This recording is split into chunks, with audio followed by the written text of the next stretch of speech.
you doing, Mike AM? It's a good day for a podcast. He said, yeah, let's do it. I said, fuck yeah, okay, let's do it. And that's how it happened, and it's happening now. And we are live, but not live because this is a pre-recorded show. The Michael AM radio show on the internet. We've got Nathan Fleet in the studio. He is a local musician, filmmaker, operator of the Hamilton Film Festival, Blue Pick Media. I love your logo, by the way. Oh, the lines. Yeah. Yeah, the B, the P, the M. That's clever. I liked that. Anywho, civic pride. That was my first talking point / rivalry. There's this joke that Louis C.K. made that civic pride and civic rivalry are the two dumbest things. And I found that hilarious when I heard it, but I also really love my city, and you clearly do too. Yeah, that's the album that I titled Love Hate City. Actually, is not really about me and hating the city. It's more about kind of what I see. And maybe 2 or 3 years ago when they started talking about putting signs up, you know, welcome to Hamilton, that kind of thing. Yeah. You know, as you are crossing the threshold of the perimeter, they were talking about, you know, what it should say. And in my head, the first thing I thought was, oh, just call it Love Hate City, because it doesn't matter what topic you pick, throw it up on social media and half the people are going to hate it and half the people are going to love it. And it doesn't matter if you're talking about the casino or if you're talking about raising coffee prices 10 cents. Like, there seems to be the exact same amount of uproar on both sides. On both sides. So that's where Love Hate City came from. So it's not me saying, you know, I love and hate the city. It's more about what I see kind of when I look out at the city. But yeah, no, I born and raised here. You know, set up shop here, Hamilton Film Festival, no plans of going anywhere. Selfishly, through the film festival, because I do music and film, and they both kind of work side by side. I thought, well, you know, I don't want to get up in the morning and go to Toronto to do all my stuff. I want it to happen right here, and I don't want to have to go to Toronto or travel to talk to distributors and people that are in the film industry. So I thought, why don't I just create an event that brings those people to me? You know, like, so, I mean, that, you know. That's exactly what I'm doing here. Yeah, well, that's the thing, you know, and you know, keep the interest of all the filmmakers in mind, because I think that the event that we do put on is pretty beneficial to a lot of filmmakers in the city. But at the same time, it's also great that there's been a slow grow of the industry here, and we have a small part of that. And it's great that now I have this massive database of filmmakers all over the world, distributors, producers that I have access to, all because of setting up this event here in Hamilton, where I don't have to get up and go anywhere other than my own city to do everything that I want to do. That's awesome.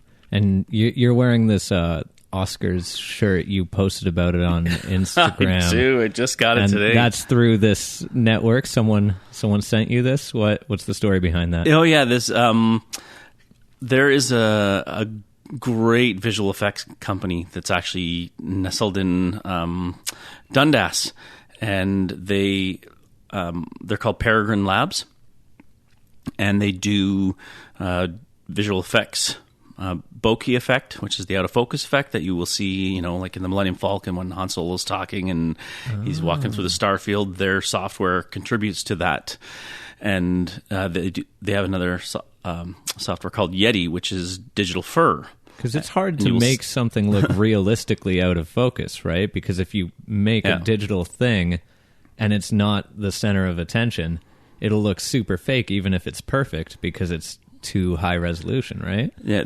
So they kind of scientifically map that to make it look perfectly realistic. Yeah, and their software Yeti does fur and hair, which you will see in.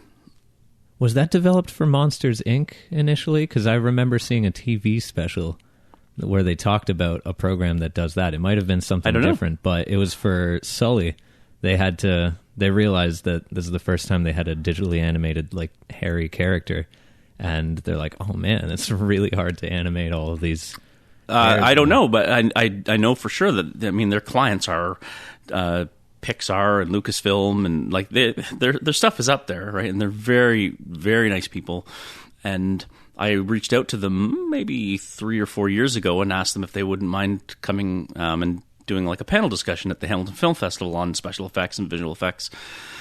And yeah, they were very gracious, and they said, yeah, we'll come down and do a talk for you. And I got talking with them outside of the film festival, just meeting up for coffee and talking about what's going on in the city, in the industry. And we just got along really, really well. And so they're not guests of the film festivals, they're friends now, right? And they just happen to come to the festival once in a while, which is amazing. But yeah, so last year, Cullen, who's an Academy Award winner he won the Science Technology Award in 2013. He was at Lucasfilm, and he was at the shop, and he picked me up a nice Lucasfilm T-shirt right from the source, and I was over the moon with that. And at my CD release party, I had it on, actually on stage. And then just today, I show up, and he says, "Oh, I got you. I just got back from LA. I got you a gift." So this Oscar shirt was actually a gift to him from the Academy. I guess the Academy gets together, and they get some swag, and he thought, well, why don't I pass this on to Nathan, because I know he'll really appreciate this. and there's a longer story to that, but yeah, that's where I got the shirt, and I was pretty happy to put it on today. And so it's no secret that you're a big Star Wars fan, having done that extravagant cover video of the Cantina theme. Yeah, I'm a big Star Wars fan. Anyone listening to this should definitely check that out on YouTube. It's called Jabba's Palace Band Audition. Band Audition, yeah. That's great. But yeah, that's what started it all for me. Like in 1977, Star Wars came out.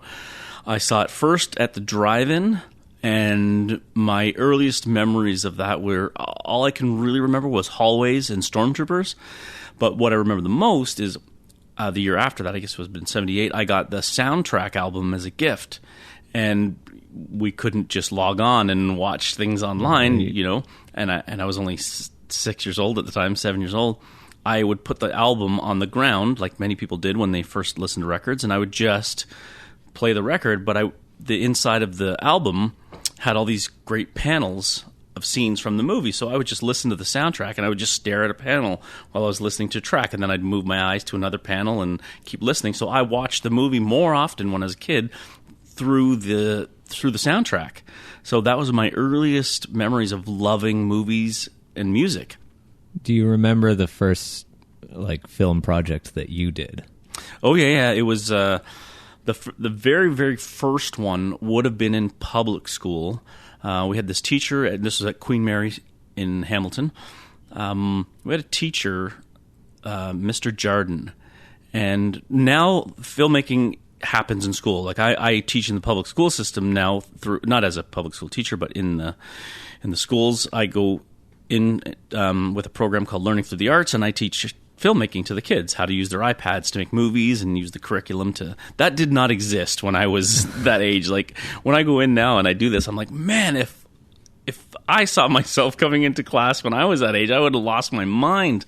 So this one class we had, Mr. Jardin brought in a blank 16 millimeter film, and he taped it on the floor, and he gave us each a second of film, which would have been like 24 panels of, and he told us what to do, as we draw on it. He's going to put it through the projector after, and we're going to watch what we drew with these overhead markers on the 16 millimeter film. And of course, I remember drawing TIE fighters and laser blasts coming out of the TIE fighters.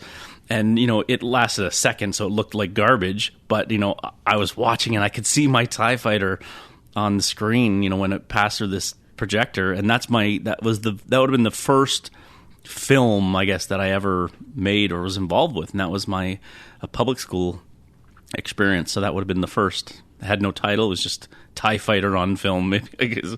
Wow. Yeah, it's pretty cool. There's absolutely no way you could ever track that down. There's not, unless Mr. Jardin is out there somewhere and he has boxes stored somewhere, Hopefully which some people he hears do. This. I'm a teacher, and I still have cards that my students made from so many 20 cards. years ago. I keep those things, right? And one day I can pull them out and post on Facebook when they, make their millions, and I remember when.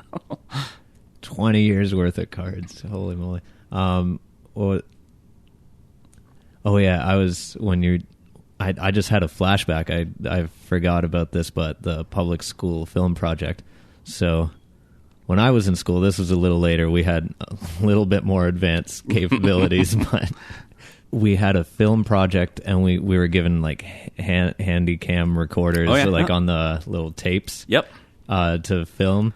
And I remember we had to the only way that we could edit it at the time was to plug it into a VH or a VCR and hit record and then play the part that you wanted to go. And we did this story about like us kidnapping like another one of our friends and like holding him for ransom so that his parents would give us like candy or something like that. And then this, in like the climactic scene, it got really dark. We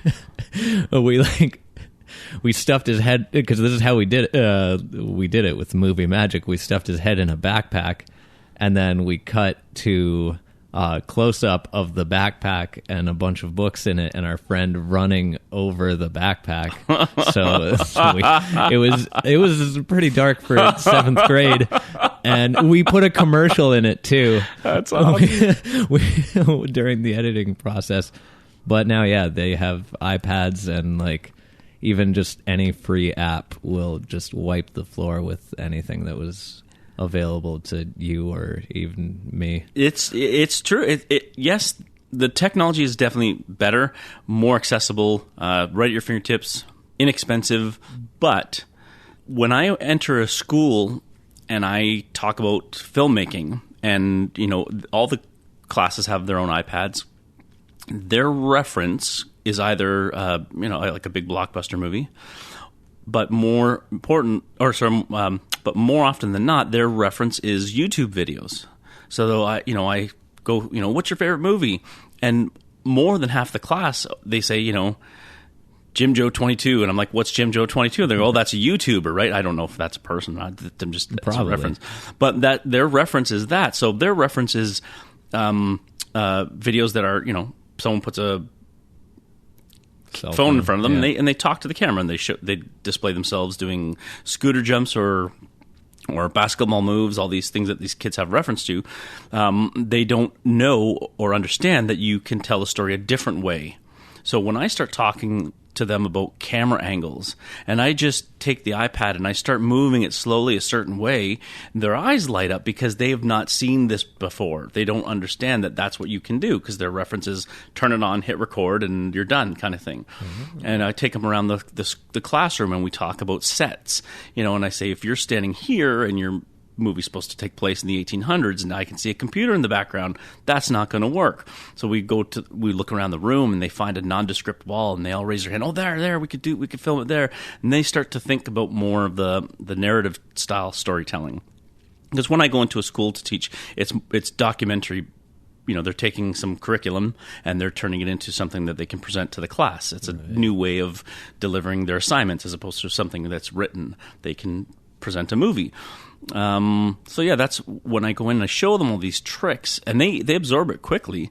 But it's not something that are used to seeing, or if I bring a stop motion movie concept to them, they've done stop motion before, but they now are starting to think of it in a way to tell a story, and they realize how powerful the camera can actually be, to deliver a message. And I always make sure that I end all my lessons by saying, you can use this as a powerful tool. If there's something going wrong in your community and you want to let people know about it, you can use documentary storytelling to let people know. Or if you're trying to raise money for a good cause, filmmaking is a great way to get that message out to a lot of people. But your message has to be clear, and your story has to be well told, or people will just skip it. Because I always say, pretend you're sitting down at your computer and you're hitting play. What do you want to see? What brings your eye to the screen, kind of thing. So it's really interesting. Yeah, they do have more available to them, but there's still basics of storytelling that you can teach anybody, and that applies to not just film, but for music. For you're telling a story with a song, or an art piece, you're telling a story with a picture, right? It really comes down to that story, which is universal and goes across all the arts. Yeah. Oh yeah, your album. I was wondering who plays on that. me, and I. Really? So- Did you program the drums or? Yeah. Really? Yep. Oh man, you got me. I got thought everybody. it- Even my drummer of 20 years said, "Hey, who'd you get to play drums on that?" I'm like, well, Was he all jealous? Like, why don't you get your new drummer to Yeah. to play the CD release show with you? and it's and when I started the album, this was like 10 years ago. Most of at that time we just had our first child, so I didn't have a lot of time. So most of the album was done between the hours of like 1 and 4 in the morning, right? So I didn't have that opportunity where I could just get up and go into a studio or bring a drummer into my basement, that kind of thing. So I started investigating some drum programs. I found this really amazing one that doesn't exist anymore, and it does not work on any Intel-based Mac computers. So I had an old PowerPC iMac, and this drum program only worked on that Mac. So that Mac died, and I had to get another one of the same kind. So I have like 4 or 5 of these pre-Intel iMacs lined up in my basement because they don't last that long. You know, every 3 years they just disappear. So I kept buying them and reloading everything. So I thought, I can't wait to get this album done because I will finally be able to stop buying these old iMac computers. But this drum program, which I don't know why they discontinued it, they seem to always discontinue things that work out really well. It's I think it's because it costs a lot to make something really good on a mass scale. So Yeah, they're probably actually not making enough money to employ everyone that they need. It's possible. Like when someone says, "Oh, did you program the drums?" I prefer to say I composed the drums because I am a composer. I understand how to write music. I know where placement of things. Just like a composer might write for a bassoon, but they don't necessarily play the bassoon. If that makes any sort of sense. So I can compose for the drums. So a lot of the all of the drum work on the album is composed. So each verse, each chorus, each bridge, every transition is composed. So it's not just I write a loop and then boom, I hit play and it's gone. Everything is really well thought out. I sit there with, air drumming, Making thinking sure of things it's are possible. And if it's not possible, I just remind myself that Neil Peart exists so that anything is possible. You can hit 3 cymbals at the same time. I'm sure there's a way. But everything is doable. Everything is done that way. I didn't come up with any bizarre prog rock drum patterns, which I've done in the past. But I just, built it up, bass, snare, hi-hat, and then filled it in from there. And the one cool thing about composing the drums is that if I go through and I improvise a guitar solo and I really like something that I did in it and I want the drums to accent those kind of things, I can just go back into the drum track and I can bring that stuff back in. So all the way through the process, I can kind of compose every step of the way. And that was the benefit for me is, the album was 1 to 4 in the morning, was done all on my own time over the course of 10 years. And even though my drummer said, if you need me to do something, just let me know. I'll come in and do some tracks. It's just the logistics of that for me at the time would be get a studio, pay for that studio time, carve out those 2, 3, 4, 10 hours of a day to go in and do it. It was very, very difficult. And at that point, it's finalized too, right? So if you're the type who composes while recording, then you paid for your studio day to track real drums, and now you're married to this drum part, and you can't do that thing that you just talked about. Yeah, which bands do all the time. I mean, I'm not opposed to using a drummer.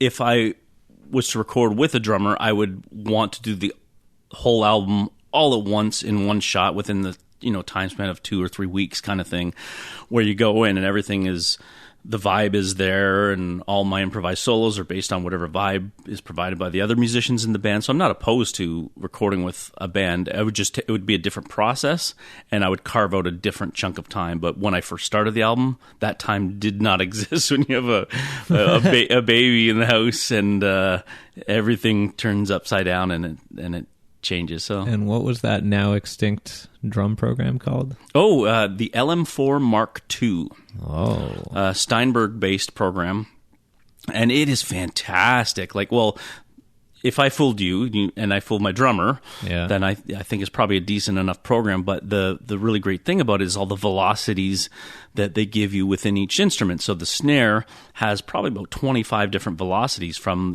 like light tapping of the snare to the hard crack of it.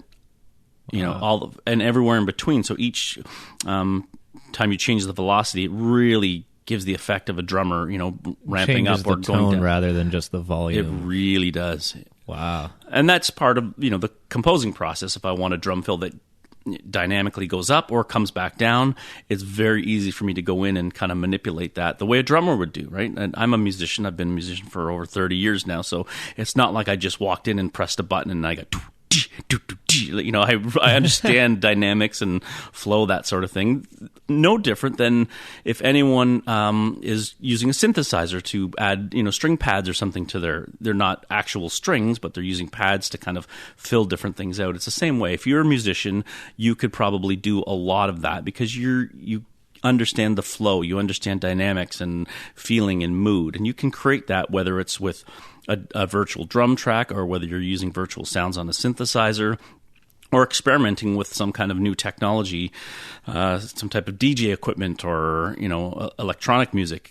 If you're a musician, you can manipulate that stuff so you inject real feeling and real passion into it without it sounding wooden and stale.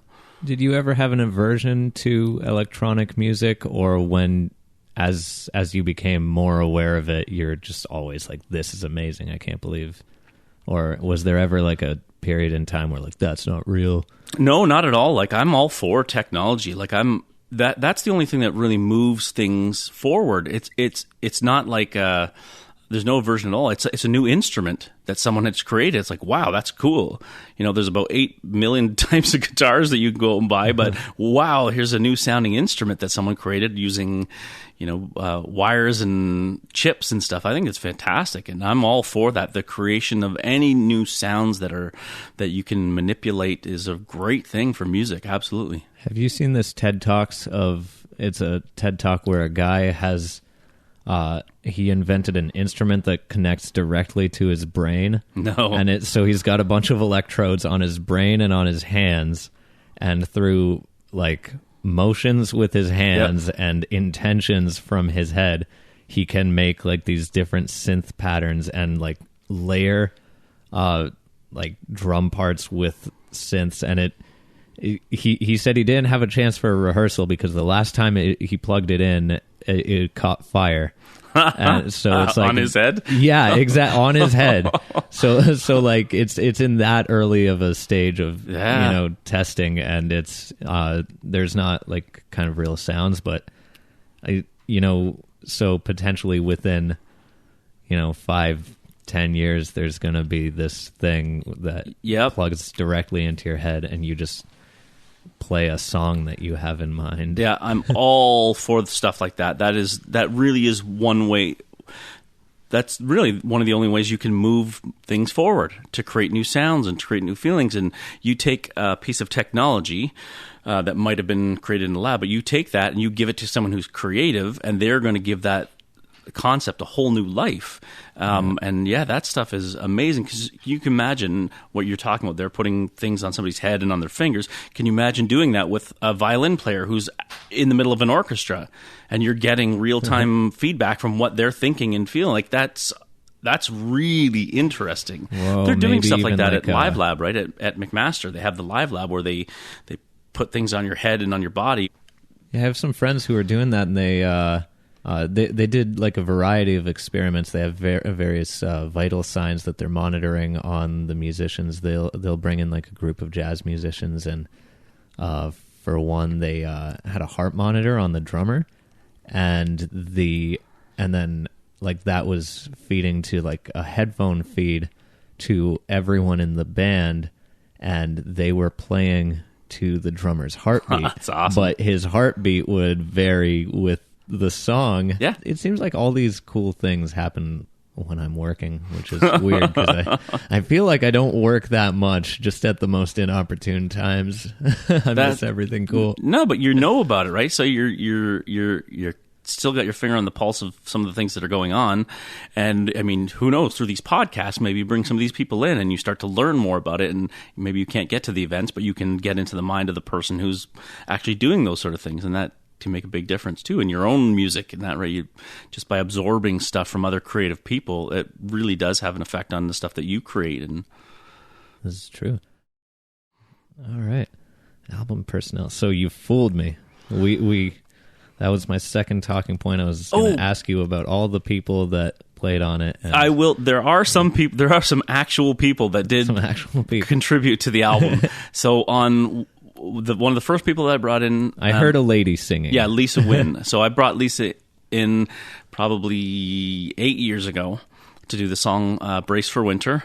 Originally, just to do harmonies because she's an amazing vocalist, but amazing at harmonies. And then I listened back to the track. I'm like, I totally underused her. So what I did is I just removed a verse from myself and gave it to her. And I said, can you come back and we'll do the track again, but I want you to, we'll just exchange verses. So She still did the harmonies, but she did every other verse. And I thought that's exactly what I needed. So it's really a duet. It's a, as opposed to her being like a guest backing vocalist. It's absolutely a duet. So Lisa Wynn was the first guest to come on the album. And then I brought in Kevin Tarleton and Norm Canal. Oh, so Vinny's dad. Yeah, so Vince's dad. We been friends for ages, and Norm Canal I knew 30 plus years ago, and I've been shooting a lot of their music videos, and I knew that I needed some voices on the album for backing vocals, but in Love Hate City, there's kind of shouts from the crowd, love and hate. So I brought them in for that. So they're on about 3 tracks on the album. They're on The Staircase, they're on Love Hate City, and they're on Blame It On My Guitar. And then I brought in my friend Tommy Swick. So he did some backing vocals and on The Staircase, the song The Staircase. So he's mixed in throughout the choruses, but his voice kind of comes out a lot more near the bridge and the end of the song. I didn't notice him on there, but so yeah. It's not till near the end of the song. Right at the very end of The Staircase, his voice is in there. I'm singing, and then he kind of fills in the gaps in between, and he's got a great... I underused Tommy as well, because he's like... Legendary Tommy Swick. He's like, Nathan, whatever you need, you let me know and I'll be there. And so I wanted him on the song, but the song didn't require too much, and so I think I underused him. I should have had him in some other songs, but maybe the next album I'll get together with him again. And So, all right. So, on your Spotify, I was going to ask you about that because I looked back. I made a point to listen to the most recent album, and then I was like, the next one is from 2007.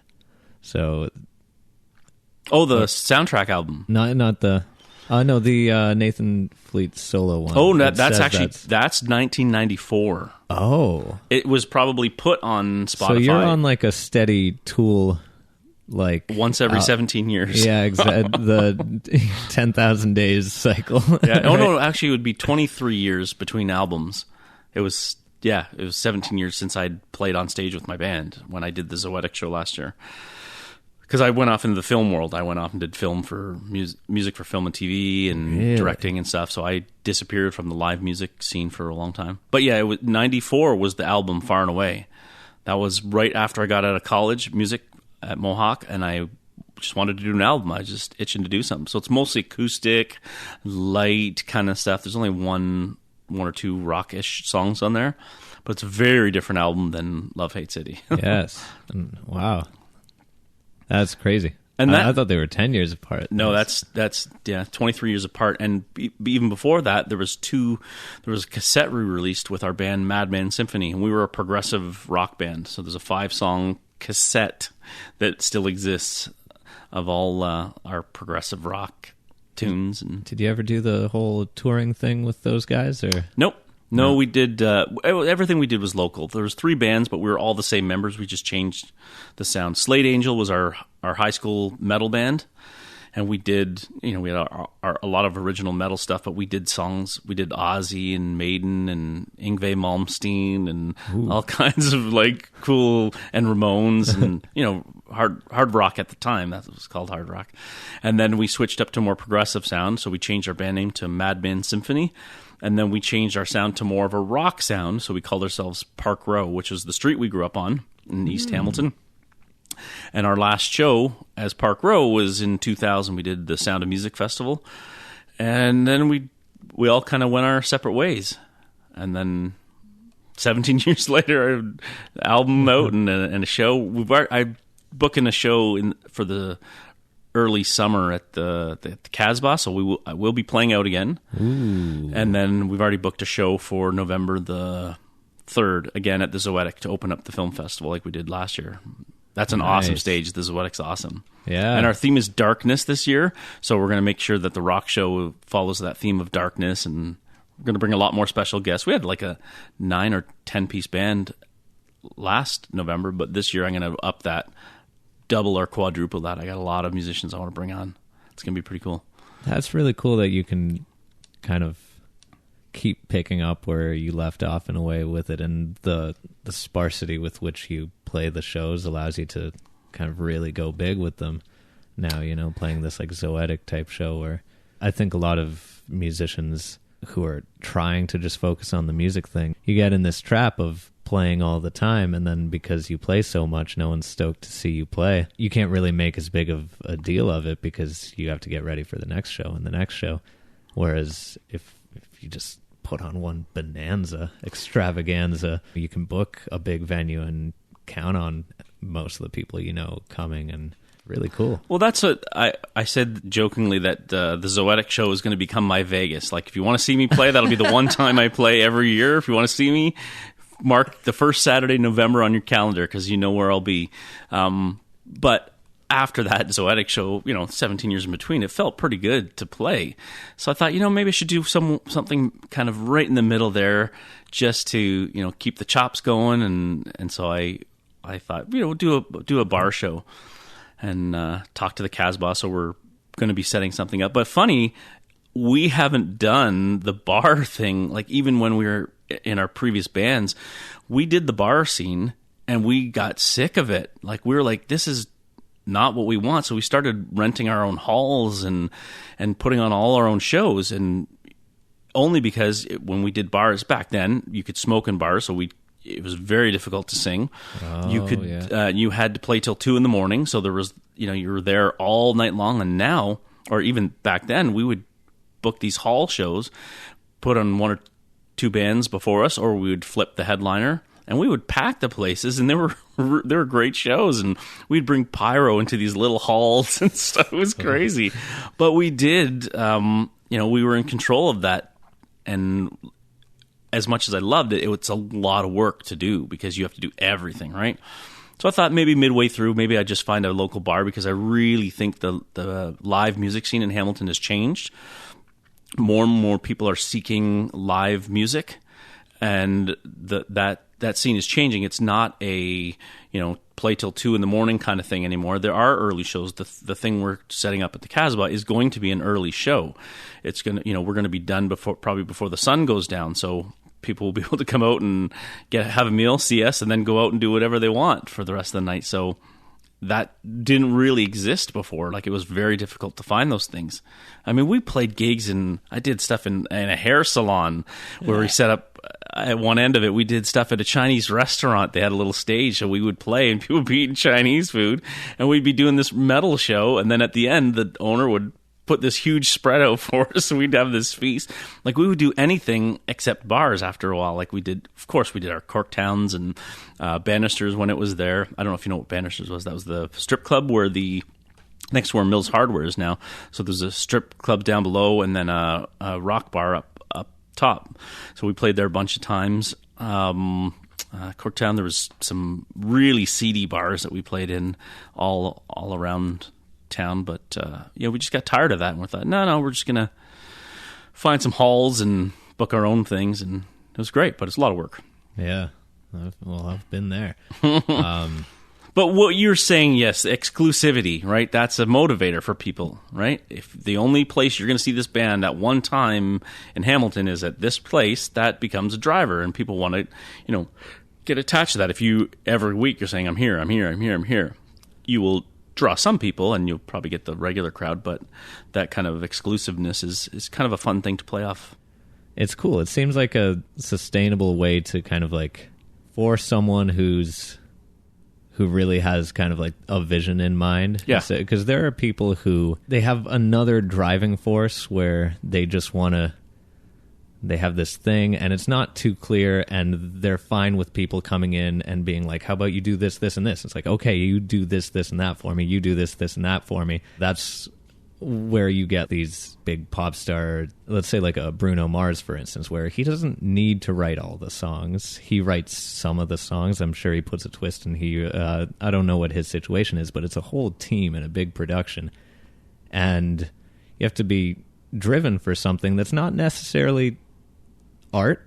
I love Bruno Mars's music. It's just like his motivations are more than just artistic. Whereas if you just want to make that album every other year and kind of like show your fans that you're still around, that's another way to go. And I never even thought about it that way. Yeah, a brand, really. Yeah, I guess. It becomes a brand. It's like if you sell pop, right? That's pop music. Let's talk about that, right? You got to keep releasing soda, and you got to... And you don't want to change the soda up too New much, Coke, right? Or because your fans will get mad, and you don't kind of alter things too much, kind of thing. Old Coke. But yeah, it all depends on where you're at and where you want to go. Like right now, I have no desire to get in a van and go across Canada and play a bunch of gigs. So that's not in the cards for me now. I've way too much going on with the film festival and shooting videos and writing film and music, and it's all done right here in Hamilton. So that to me is great, and I can work and do everything right from the city. So I don't have that for other bands. That's what they do, and that's what they need to do, and that's how they make their living, and they go across and they slowly build their following, and it's been tremendous. And I have a lot of respect for those touring musicians that do that, because it's not an easy thing to do, to show up in a city that's not yours and to play a lot of times for 2 or 3 people, and then go back the next time 6 months later and hope that turns into 10 people, right? And sometimes that works for bands, and their following grows, and sometimes it doesn't. And that's a big chance that they take. Did you watch that last Tragically Hip show? The one that was televised? Yeah. There was this amazing moment where Gord Downie was like, this is where it all started. Our first show, we had 4 people show up. Yeah. Our second show, we had 9 people show up. Our third time we came back here, we had 15 people show up. Fourth time we got back here, we had 2 people show up. This is going in reverse. Yeah. Well, there's a lot of people that you talk to now that say, oh, I remember when Rush first started. I was there, and there was only 10 people in the room. And at the Arnie and Mohawk, yeah, or like something that story. Like people were walking out. All musicians, right? Everyone has that story. I mean, I had that story playing in Hess Village. Just me, my sister, and the waitress, and they were eating fries together, watching me play. I had no one there, and that happens to everybody, and that's a big chance you take when you're a musician, original musician, is that you're playing stuff that nobody has heard before. It's not on the radio. It's not people don't just go on Spotify and find my song. There's got to be a reason they look for me. They have to have heard from me or from a friend to go look for it or something, right? And you as an artist have to be the ones to get that message across. So for an original band to go out and do shows and then to go on tour with that's a huge, huge undertaking and a big risk that you're taking, that you're going to find that audience that's going to dig your music, right? That's a big chance you're taking. Hats off to all those musicians that do that, because that is not an easy thing. Indeed. All right. Devil's Coming to Get You. Yeah. Funky groove. It starts out like I was like, oh, is he going like a totally different direction for it? And then it kind of shifts gears back into like that sort of I made a comparison to Racer X in the post. I saw that. Yeah, it's the first Racer X comparison I've had. But really? Cool, I'll take it. Sure. Okay. What did you think?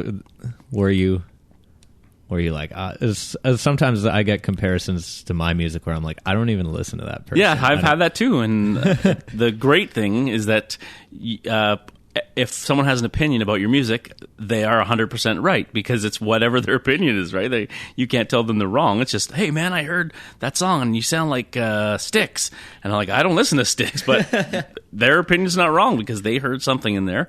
Maybe it's a chord progression. Maybe it's the way I use my voice. Maybe it's a guitar riff that they hear. And so whenever someone says that, I'm like, cool, that's very cool. I never dispute it because you can't. Yeah. It's what people think. No, I'm sure I have a Racer X cassette somewhere down in my basement. But I haven't listened to them in decades. Yeah. So what I was going to say about that song is that whole like devil and rock music thing. Some people take that really seriously. Some people, like the Tenacious D, go the other way when they're like, yeah, let's run with this. What was your attitude kind of growing up, and what was your parents' attitude like towards rock music? Oh, were they supportive of that? Totally. Yeah? Yeah. I took my mom to a Metallica concert in the 90s when the Black Album came out. I saw them at Maple Leaf Gardens, and they were doing 4 nights there. And I came home, and I'm like, Mom, you gotta go see Metallica. And so I got a ticket. We went back to the next show. I think this is the 3rd show that we went to. I was just blown away. And no, she was all for it. Our band rehearsed in our basement, so support all across the board. And there was none of this, that's devil worship music. There would be discussions about it, and how, obviously growing up as a metalhead, we were all defending Ozzy and Judas Priest, saying they're not promoting the devil. They don't want us all to kill ourselves because then they'd have no fans. Like, it's ridiculous. And that's what they were saying, right? And one of the best ways that I heard it described, and that it was Ozzy that said it about that music. He said, we just wanted to make music that made you feel the way you felt when you were watching a horror movie in the theater. Yes. And you don't get all these people saying, the people who make horror movies, they're Satanists, they're devil worship. That doesn't happen now, but in the 80s, that was a huge thing, Satan and music and wanting to possess you and all that. But it's true, when you listen to Black Sabbath album, that's what it sounds like. It sounds like you're watching a horror movie, and I think that's pretty cool that they were going for that vibe. They wanted to have those chills that you feel when you're in a dark theater and you're seeing things on screen that you're not quite sure what's going to happen next. And that's what when you listen to the music, that's what you get from first listen in those early Sabbath albums. You're not quite sure what's going to happen. They have these time changes that shift and some sound effects and just slow driving riffs, and then all of a sudden they go into a fast riff. Like it just kind of twists and turns to the music. And it totally matches that quote that he said, is they just wanted you to feel the way you felt when you were watching a horror movie. They didn't want to kill people or anything. But if you go on YouTube and you see some of these trials that these musicians faced about, devil music and, having an influence on kids killing themselves and other people, it's crazy and scary when you see Rob Halford from Judas Priest in a court being tried for writing a song. Like, I'm pretty glad that they decided to pick on Dee Snider. They really underestimated him. That's the thing, is that they had these assumptions that of these musicians, and boy, were they ever wrong. But it doesn't surprise me, because if you're a musician and you're writing that kind of music, you already understand what it's about. You already know the motivation, so it's not that hard to defend yourself, because you're saying, no, you're missing the message. This is what that song is about. And then it's very hard to dispute it, because they're the ones that wrote the song. And yeah, like, I don't like Black Licorice, but I think other people should be able to have it. I love Black Licorice, and I like that because no one ever wants it from me. So, do you want a whole bag of Licorice Babies? I love those. It is remind me after we're done, because it's you have a cupboard where snacks go to die, completely, and it's in the back corner of it. Yeah, exactly, in the corner of shame. It will not go uneaten if it comes my way. I'll tell you that. Oh man. What were we talking? Oh yeah, you're talking about Devils Coming and parents, and so it was all good. Yeah. And even in school, teachers were curious. We had pretty decent teachers at the Delta High School, and when we really got into metal, they'd just be curious about it. Hey, what's that song about? But these are the teachers that also grew up in the 70s, right? They grew up with like Zeppelin and stuff, so they were pretty cool teachers. They understood, right? So they just they want to know what we're listening their to. parents they remember breaking their Led Zeppelin records. Yeah, so they were like, bring in a song and show us the lyrics and let's talk about what it's about. So there's some pretty good teachers. I had a lot of fond memories of high school. I know a lot of people don't, or they're scared about it, but my high school experience was awesome. Being a music teacher, you get exposed to so many different music tastes, and you have to. I used to be very close-minded. I had my things that I listened to, and everything else was kind of garbage. Yeah. And now I'm just like, if I see someone liking something, I want to know what it is that makes them like it. And one example is, this song Gucci Gang?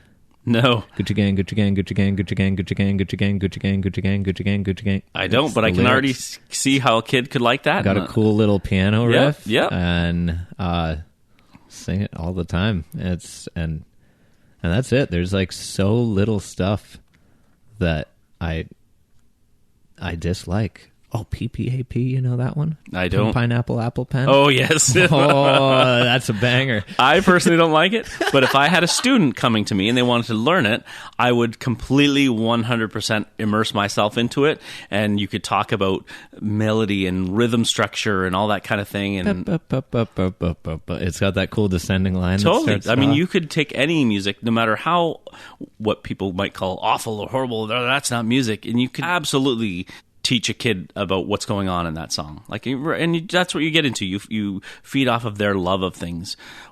Did you study at Mohawk? I did. Okay, so I studied there in the early 90s, and Mike Malone was my favorite teacher at Mohawk. They were all great, but I really liked Mike Malone. The Yoda of jazz. Yeah, Mike is great. I remember him in a class, and he sat at a piano, and we were all just in there, and he would just sit there, and he would say dominant seventh chord, and then he'd sit at the piano and he'd play it, and then he'd look around the room with his eyes open wide like he just discovered this chord they'd never heard before, and he would make eye contact with everyone in the room, and then he'd say, major seven, and then he'd raise that seventh, and then his eyes would open as if he'd just discovered a new chord.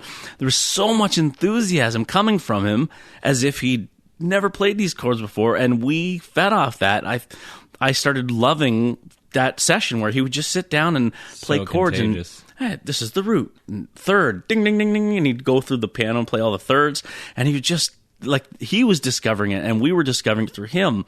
So when I'm teaching, no matter what the song is, I want to make sure that I'm giving that back to the student, that whatever they're listening to and liking, that I can discover that just the same way that Mike discovered the seventh chord, which he's probably played a million times, right? Just because the kids feed off that, and they're inspired by that kind of thing. If you're inspired by music and you show it, they'll definitely be there too. Do you have any memories of him asking questions at a master class? Because that's one thing that I always he always had these incredible in-depth questions that very often the person doing the masterclass hadn't even considered even about their own. He'd come up and be like, "You played this line in the second half of the second chorus in your trombone solo or something where you hit this," and the person was like, "Oh, I don't know, I was just in the zone." And then it would turn into a discussion where they talk about these possibilities, and it was just that idea that he's still curious. Yes.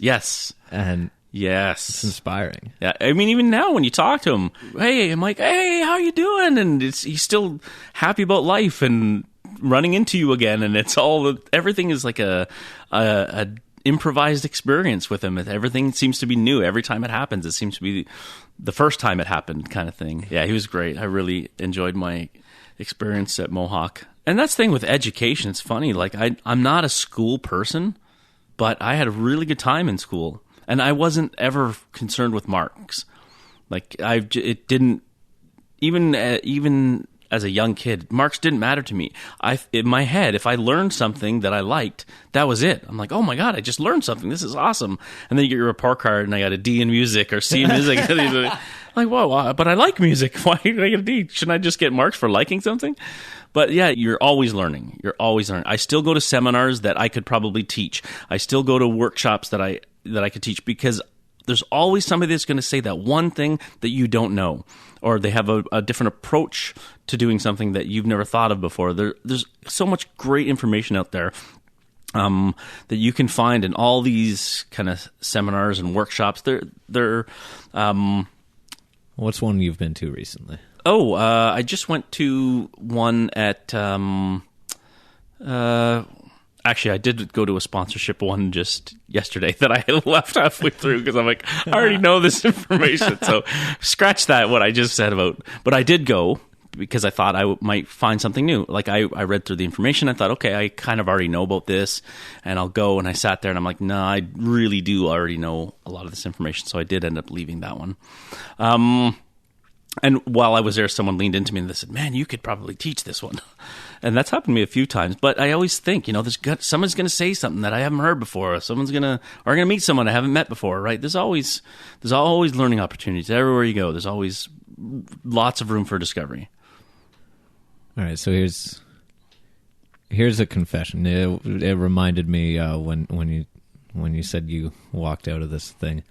I didn't storm out. I wasn't like, I'm out of here. I just kind of quietly left. I didn't interpret it as that. Sorry. And I kind of did the same thing, but not in the I have nothing to learn here, but in like a this is not for me sense. I was watching this band, and I'm gonna try to leave out details and insert some lies to not direct anyone to who this band is. But it was kind of like a bigger event, and they were opening for a bigger band, and they started off. There's three of them, like drummer, guitarist, lead singer, and the bass is on a track. I'm like, all right, I don't like this, but 2018, get over it. People play to tracks, and then I'm like, all right, that song was pretty good. This drummer is really impressive. I can stick around. Next song has a little bit more stuff in the track. And then 3 songs in, I'm like, I'm watching a guy do karaoke right now. And I left. And I sat and I texted like outside the theater. And then when I was outside, I was thinking, this music's pretty good.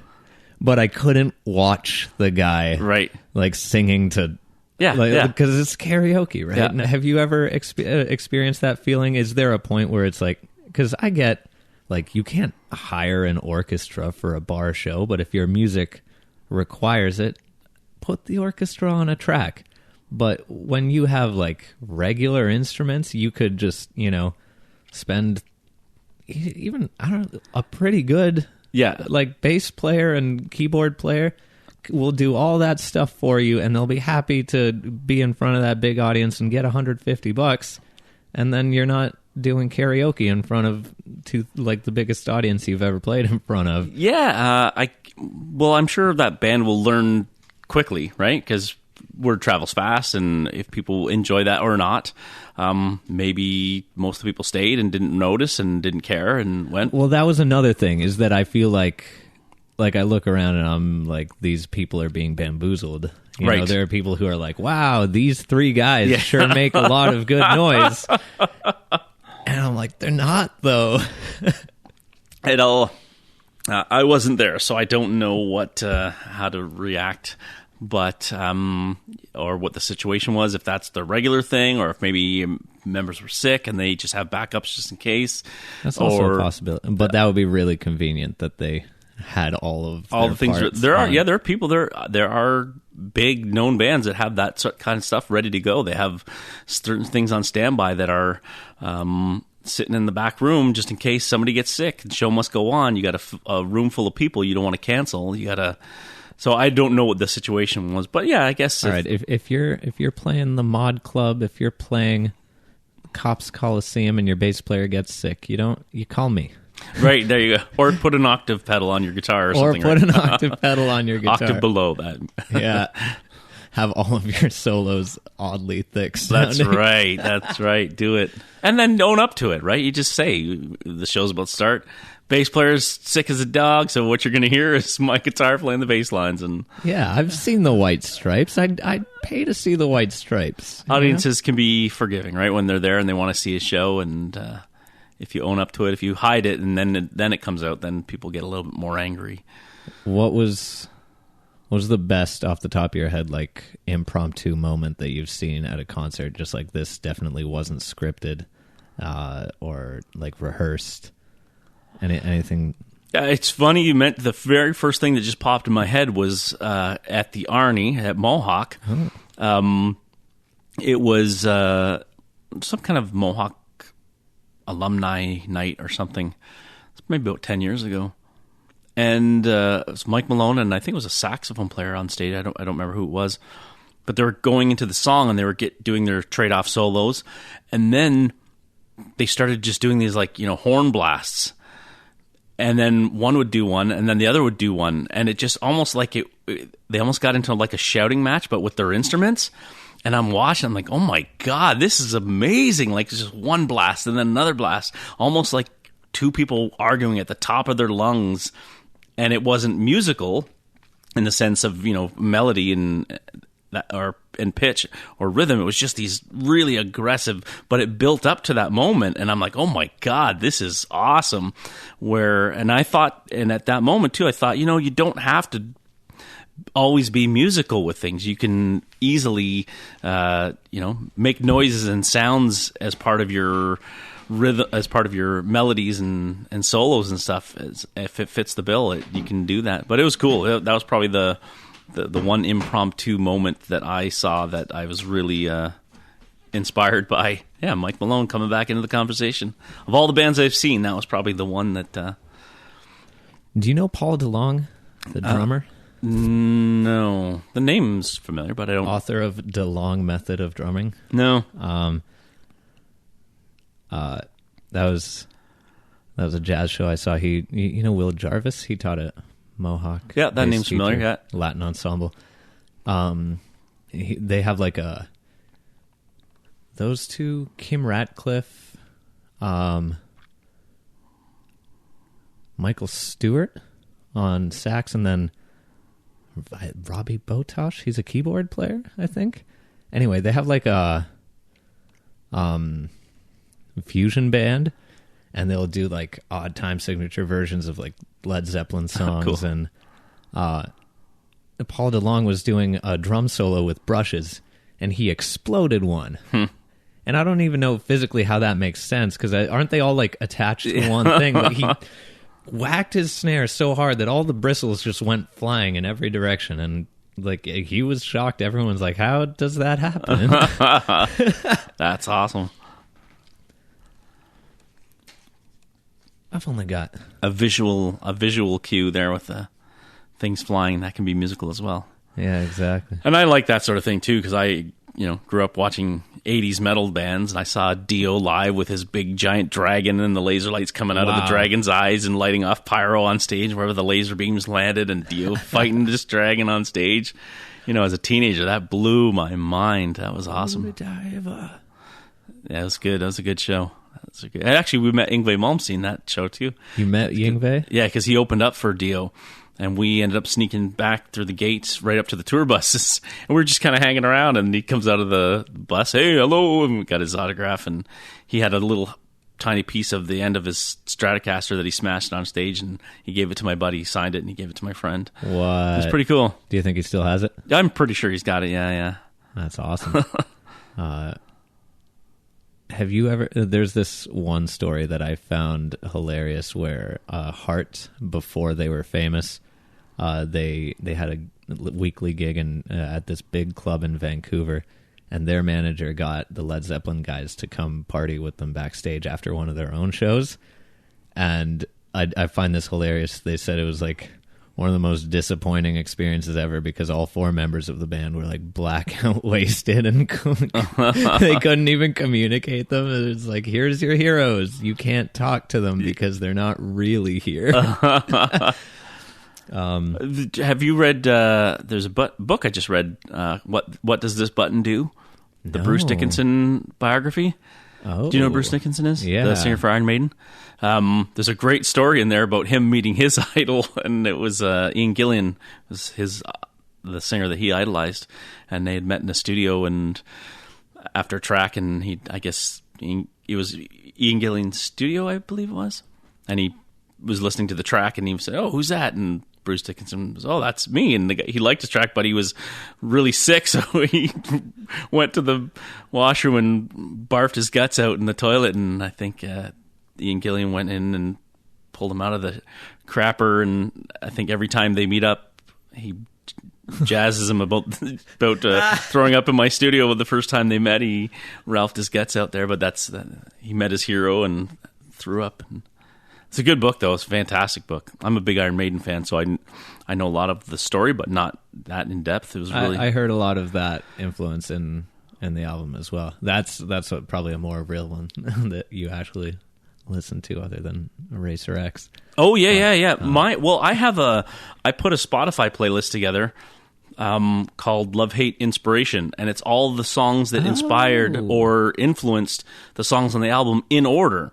So you'll hear a couple of, real tracks, and then the track on my album that it inspired. And if you listen to one after the other, like, oh yeah, there's the influence there. Like for Devil's Coming, you were talking about that. The two songs that really inspired me for that was Stevie Wonder's Superstition and Michael Jackson's Thriller. Like those two. Nice. Devil's Coming is my Superstition and Thriller. Like I thought, I want to do a song that's kind of evil like that and funky, and so lyrically kind of has that. So I combined too. Yeah. I combined Superstition and Thriller with my hard rock guitar style, and that's where The Devil's Coming came from. That's funny. But there's a whole playlist. It's got everything on there that I listened to or was inspired by, or that kind of motivated me to turn the song in a certain direction. I think a lot of artists would be kind of secretive about that, where yours. I'm like, wide open. This is it. There you go. Yeah. This is, if you want to know where I got that line from, listen to this song and you will hear me rip it off. Perimeter Hamilton. Oh, yeah. Beautiful. I don't know if you got through it all, but. Well, I didn't just sit down and watch it, but you composed the music to it as well. Yeah, improvised. Well, I would imagine you'd have to have like a pretty streamlined approach to doing a project that's 3+ hours long. Yeah. That needs. What did you use to improvise? When I was improvising that, because I knew I could not compose a 3.5 hour score. Sorry, I could do that, but it would take me a very long time to do. I had a limited time. I had already been on CHTV and The Spectator, and in the print and on TV, I gave a date that the movie was being released, so I had to get it done.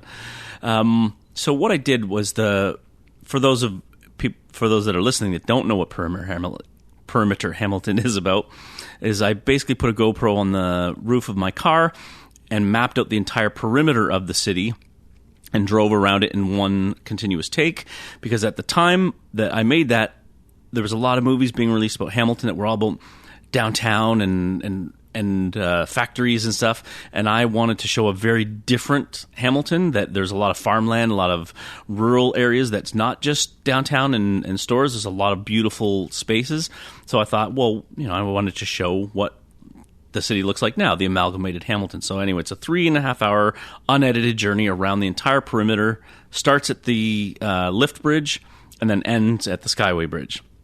And that's what the movie is, basically. So it's a journey. It's a docu-journey, and it's meant to be watched in stages or have it on in the background, or... I actually wanted to put it on the TV or on a gallery wall and just have it. Yeah. And I've had people that say, this is really enjoyable. I don't get out and I can't get a bus out there, and I just had it on the background and just take this journey through these country roads. There's this one part where Halderbrook Road something. Is that a thing? Yeah. Oh wow, I remembered it. Wow, because I don't think I'd been there, but it's you got like that prime like morning light moment because it's like you're driving. It starts on like you said at the lift bridge, and then maybe like 30 minutes in or something like that, you get to that spot, and it's out in the countryside, and you get already it looks like you're in a completely different country. You don't know that it's Hamilton. You've never picked that out and say, oh, that's Hamilton. You get these cows, and then you get these like cool hills, and the sun is hitting the fog and creating these pools of fog that the hills dip out of, and I would just, I don't have anything to study for, but that would be a perfect thing, like whenever I have something that I need to work on. Unfortunately, I don't get to listen to music when I work because my work is music. Yeah. Right? I run into that. It's a weird problem. It's a good problem to have, but every once in a while I have to write something, and then it's cool to have even some... I like having like something visually stimulating, but not engaging. Yeah. On in the That's background. this movie for sure. Exactly. It's not engaging, but it could be visually stimulating. Yeah, where you can look away and just not think about whatever you're doing, and then come back to it in a second. And yeah, the music's just so perfect, and you get to see a side of your city that you don't get to see. Yeah, I will get to the music because that was your original question before I went off on this big Perimeter Hamilton tangent. No, I meant to stop you and be like, explain to people what this thing is that they don't know what It's we're funny talking about. because I've done a few gallery screenings where, people can just come and go, and there were people that came to see it. We projected it on a big wall, and they sat down, and they only had intended to do it for 10 minutes. And an hour and 10 minutes later, like, oh my goodness, I just got so into this. Because every time I turn onto a new road, a text comes up on the screen that says where that road, what the name of the road is, and what the kilometer is. So it starts off at 0 kilometers, and then, you get up to a certain road, it'll say the name of the road, and then the kilometer marking. And I have a website where you can go and actually get the map and the directions that I used if someone wanted to actually drive the perimeter. So the music. So Hamilton is bigger now because of the amalgamated community. So it used to be just Hamilton, but now Hamilton is Hamilton and Stony Creek and Glanbrook, Ancaster, Flamborough, and Dundas. Yeah, has it expanded more since you made the... No, not yet. Not that I know of. The ward boundaries may be changing, but the actual perimeter is the same. So musically, I gave myself a guideline, and that was pick a letter from each community, and that would be the key that's in. So when you're in Hamilton, that's the key of B or B flat? B flat. B flat. Because the Bach thing, right? Yeah. Okay, so we're musicians, we understand that. The European, I think, B flat is H or something. So the European note system has an extra letter. It's H, and apparently it's because Bach wanted to write a song that used his name as the theme, but there wasn't a note H, so he's like, B flat is now H as well, and all of Europe goes by this. Thank you, Bach, because that was really that's what inspired the score for Perimeter Hamilton. So in Hamilton, you're in the key of B flat. So if you want to jam along to it, it's in B flat, and then when you move up into what did I say it was next? Glanbrook, we're in the key of G. Ancaster goes into the key of A, and then Flamborough, key of F, Dundas, key of D. So it's... What about Stony Creek? Stony Creek, key of C. I picked the creek. Oh, C? Okay. Yeah, I think it's C. Yeah, it would be C for creek. Yeah, key of C. So you can jam along to it as each... and it's a slow fade into each. So when I recorded it, I didn't record a 3-hour score all in one sitting. I did each region. So once Hamilton goes into Stony Creek, I stopped the recording, and then I started recording the Stony Creek portion, and then I just kind of cross-faded them so one kind of blends slowly into the next. I did notice the key changes while I was and that's where it comes from. Or not even the key. Like, I noticed this is a separate composition, but it... the other day I put on a Spotify playlist of like binaural like soundwave beats, which I like stuff. I like those. There's a few YouTube videos where it's like a 5-hour something of that, and it's just once again something that you can kind of like have on that's nice soothing background noise. But they were all too short, and it drove me crazy. They were like a minute and a half. And I was like, I can't stand this. I'm like getting into this one zone, and then it's like, you're in a different key now, slightly different tempo. And it's like, because your heart syncs up to it. Yeah. Oh, for sure. And then to like change it all of a sudden when you're in this relaxed state. I mean, obviously there's a million times more of that in like a progressive rock song or something like that, but that's what you're there for. Right. So when you're there for the opposite and you have these soothing tracks that aren't long enough, it gets kind of it's not nice. Yeah, but your soundtrack is very nice. So what instruments did you use? Guitar was the main, because that's what I play, and I knew that I could easily get away with that. So some of it's open tuning.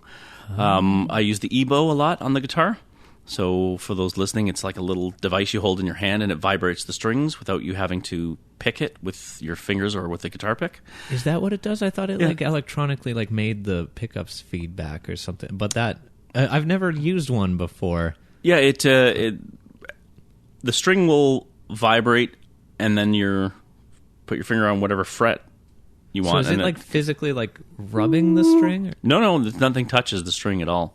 It just floats above it, and it works on an acoustic guitar. So I know that it's not the pickups obviously help with the sound, but you can use an EBow on an acoustic guitar, and the strings will still vibrate, and you get more of a gradual fade into each note that you play. You don't get that heart attack that you would get with a pick or using your fingers. And then a lot of reverb effect on them, some slight echo. So mostly guitar. I think I double tracked some guitar, quite a bit of guitar in some of them. Harmonica I used in one section. I think in Ancaster I used harmonica, the old country, and the harmonica I have is key of A, so that would make sense. But mostly guitar. There might be some piano in one of the. I think maybe in Glenbrook or Dundas I might have brought piano into it. I think I have a little piano loop in there. It's been a while since I've heard it. That soundtrack's available on your SoundCloud? I don't think so. I don't know if I've ever released. Maybe it is. Really? It's possible. I think I saw it on your website that it is. I know there's an interview with that I have on my SoundCloud with CHML talking about it. It's possible. It's a big. If not, I should throw it up there now. So when your listeners hear this interview, if they're curious, they can just go. I mean, you could just go on to Vimeo. You'll have plenty of time while I struggle with the upload. Yeah. But you could just watch the movie on Vimeo and download it and strip the audio, or just play the video and just It'd be cool turn to off put it the on picture. Spotify too. I know some people who would definitely use it for a yoga playlist. Oh yeah, maybe I'll have to rethink releasing that. And funny you should talk about tones and things. There's a soundtrack I did, a local movie called Lucky 7, neo-noir crime drama. And part of the experiment musically was there's these 4 dream sequences in the movie. Yeah, 4 dream sequences. And without giving away the story, the first dream sequence is this character is struggling with the loss of somebody and trying to search for answers kind of thing. And by the final dream, things are resolved.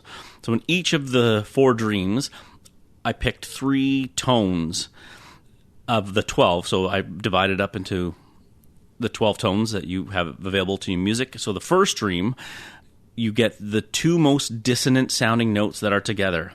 And I went into a cathedral and had Robert Bruce play these tones on a pipe organ, and then I matched them together. So he played them all individually. He went through and played every note, 30 seconds of each one. So I had 12 tones to work with. So dream sequence starts off, and it's the minor second. I have this all mapped out. I think it's the minor second that is the most dissonant sounding one, based on sound waves. How many sound waves pass before they meet up again and sound consonant.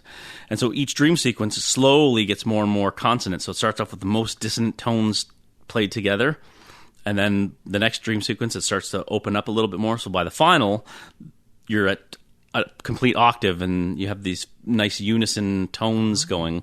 So it's really interesting. I haven't released the soundtrack yet. The director's been saying, let's get the soundtrack out there, and I keep meaning to do it. And that was one of my favorite pieces on the soundtrack, is because it was an experiment with sound and sound waves and how they resonated in your chest cavity when you hear these tones together. And how many soundtracks do you think you've done? I've done a bunch of movies, short films. They're not all on IMDb. I wish more people would put their stuff up there, because I've done quite a bit. But I did a lot of cues for television.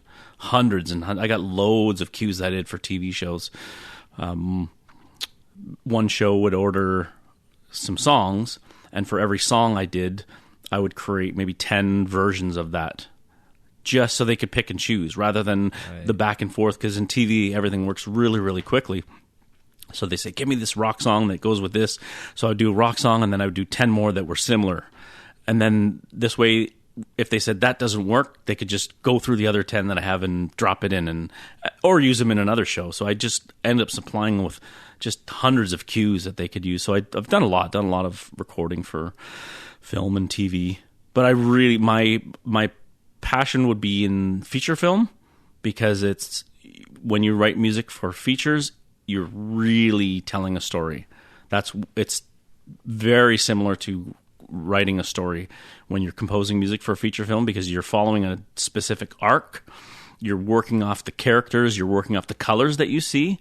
I really, that inspires me a lot, is the room. Like if I'm looking at this room right now where we're sitting, I could look around and be inspired. I could hear sounds without sounds even being played, just by things I'm looking at. For Lucky 7, we were down on the piers, and the lead character, he's supposed to have a meeting with this mob boss, and he's down there and he's smoking a cigarette and he's looking around, and in the background there's these big giant barrels that are stacked, and I'm like, oh my God, what would that barrel sound like if I pounded on it with a mallet? So in that score, I found this really cool drum sample that sounds like these big hollow drums, and that's in there. So I would never have put that in if I didn't see those barrels in the background of the scene. So I'm drawing from all these things. What does the color red sound like? So if I'm watching a scene in a movie and there's this bright red or something, that translates into a music sound for me. So, and you really get that the most when you get a long feature film where you can really explore a story. You can tell a story with your music, almost as if you switched off the film. You can almost going back to Star Wars. My first memories of Star Wars was listening to the movie as opposed to watching it. Oh, even some of the things like when they make this is more in the realm of Foley, but like Chewbacca's growl being like 5 different animal sounds mashed together. Yeah. Have you ever seen Once Upon a Time in the West? Yeah. Oh God. Yeah. One of very clever film score there, because every character has his own theme. Yeah. And then in the standoff at the end, you notice that all the themes were part of the same composition and they're being played together. Yeah, brilliant. Aside from Star Wars, what's another really standout film score for you? There's a European film called Blue, and it was part of a trilogy, Red, White, Blue, or Blue, White, Red. I think it was Bleu, Blanc, Rouge. Blue, White, Red, I think it was. But the first one, Blue. That was some awful French, probably. Have you been to... Oh, gosh. We have a special guest. Yeah, a special guest. Let's see who it is. So I didn't realize this was part of the podcast. The doorbell rings, and who is at the door?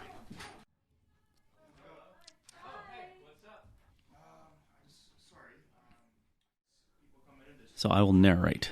Someone has rung the doorbell, and the host has answered the doorbell, and there's a conversation going on about something. It seems to be a friendly conversation, which is a good sign. And now the person at the door is asking what's going on, and the host is explaining to him what is actually going on, and it seems like a pretty positive conversation. Very interesting to happen. There's some smiles and waves. The door is slowly closing, and our host is now returning to his chair, and he sits, and he puts the headphones... And I'm back. And he's back. Wait. And I'm back. I did a TV show called Accessibility in Action, and I did the score for it. And I got... as a show that would air on the Accessibility channel. And the director of the show was really, really good, really particular about what he wanted, but very, very detailed. So it was very easy for me to work with him and deliver what he had asked for. So I did all this cool music, and I was really, really into it. And I thought, this is actually pretty good music and matches with the show. It's going to be fun to watch this back. And then I put it on TV, and the music starts, and about a second after the music starts, you hear a voice say, "A logo moves across the screen. A woman sits down in a chair. A blue logo with a ear sign on it flashes all across the screen." And then when the person's voice stops talking, my score is done. So I did this, spent all this time working on this theme song, and you never get to hear it because every time you watch it, it's got the the second audio track on it. And that's part of the show. Like, you can't turn the audio track off. It's just, that's how they broadcast the show. So I turned that on by accident on a Netflix show the other day, and I'm so daft that I watched like 20 minutes of this show that I thought it was like just this weird artistic decision that they had to have like a narrator Yeah. like describing obvious things that are going on. I'm like, interesting choice here. yeah, that happened with accessibility in action. So I don't that cue is nowhere to be found on my my demos anywhere because it's attached to the picture that is narrated, and you can't hear the music. Anywho, But they aired it. The show aired quite a bit. Got a lot of royalties from that one. that's cool. For music that you can't hear. Is it SoCan that pays that out, or Yeah. is it another? Yeah. It's SoCan. Cool. I heard there were some payments that came out, so maybe I've got it. Yeah, I got just myself a coffee. yesterday, I guess. Maybe it was, what's the date today? 16. 16. Yeah, the 15th, February 15th. That. Oh boy, gotta. If you go on Facebook, you'll see a lot of musicians post saying, "Hey, time for dinner! I just got my $1.86 or something from Dinner. Yeah, yeah. Tim's is on SoCan. But $1.86 is $1.86 more than zero, right? You're a musician, you're getting something, right? Yeah. $1.50 for work that you did 5 years ago. Yeah, but that's the one thing that for me, I get inspired by stuff like that because I've had big royalty checks and I've had very small royalty checks, is that it motivates you to get your stuff out there because there is that payment that exists. If your stuff is being broadcast on television or played on the radio, there's that opportunity to collect royalties from that. So it's become, for me, anyway, it's a motivator to get out there and get your music into more things that will be broadcast on television or be heard on the radio. And for me, it's a motivator. It's opposed to being depressing. Yeah. Did you save your big certificate that you get for your first SoCan payment? Oh, I have the first check. I haven't cashed it from my very first SoCan. I don't know what year that was. It was so long ago. It was like $13.87, I think. $13. You must have had a hit. It was a hit. Oh my goodness! I don't even know what it was for. But I have it. It could have been from some live when I did my solo album Far and Away back in '94. I did a lot of TV performances. Solo album, that's the key there. See, I'm splitting my royalties 5 ways, 4 ways. That's right. Whoever the writer is, and band thing is. What was it? Yeah, no, I think it might have been for TV because I did a bunch of TV shows as I did breakfast television in Toronto. It's weird. Like, I don't know what motivated me to call up breakfast television and say, "Hey, I got some music. I'm releasing a CD. Can you put me on your show?" But they did. They just said, "Yeah, come on down." And it's weird. Like, it's really difficult to do that now because people get hounded so much to have their music out there. But I just picked up the phone and called people and said, "Hey, can I come on your show?" And yeah, okay. Can you be here on Tuesday? Yes, I can. It's weird when things just like when the biggest things just fall into place like that. Yeah, and I wasn't even, like, I'm not a Toronto musician, so I have no real connection to the city. I just watched breakfast television. I thought, hey, maybe I can be on their morning show. Well, it's because you told them you're on tour. That's right. I'm on tour. I'm playing at the hair salon. So, actually, that's what it was for. I was doing a show in a hair salon in Hamilton because I didn't book the bar thing. So it was a friend of mine had a hair salon, and she was going to close up shop for the night and fill it with people, and I would do my solo show, and that's what it was. That's why I was on breakfast television. Hair metal, hair salon. That's right. Yeah. All right. So I think we came full circle with our civic pride stuff. We came back to your Hamilton. That's right. Thing. It's cool because you seem extremely genuine with it. I feel like there's a lot of like people trying to work an angle of like, oh, we gotta capitalize on like the city's popularity, or do this thing or whatever. Where, as I can tell, you genuinely love the city. You're brought up here, and you're very familiar with it. And yeah. There's no ulterior motive other than not going places. That's like right. You said. Bring the industry to me. That's exactly. Moo-ha-ha. Yeah. And it's only taken me 35 years to do it. All right. Thank you for being a guest on the Michael AM radio show on the internet. Any advice for up and coming artists or film, I don't know, aspiring filmmakers or anything? Yep. The one thing I say to everybody is be in the room. Be in the room. Yep. Wherever stuff is happening, just be there. Like I said, going to seminars, even though you think you might not benefit from them, just be in the room where this stuff is happening. Sit through 30% of it. That's right. Be in the room. Go to networking. Go to events. Go to clubs. Go wherever that stuff is happening. Just be in the room, because every gig that I've got has never been from a cold call. It's always been from somebody that I know. That's my entire every gig that I've got. I can point to a moment where it happened because I was in the room at the time, not because of except the breakfast television thing was a phone call. That was a cold call. But everything else other than breakfast television was all about being in the room. Can I play you out with one of your songs, or will your record label shut me down? No, I am the record label, so I will allow it. Nathan Fleet on the podcast. We're listening right now to Love Hate City on Spotify. Check it out. Bye.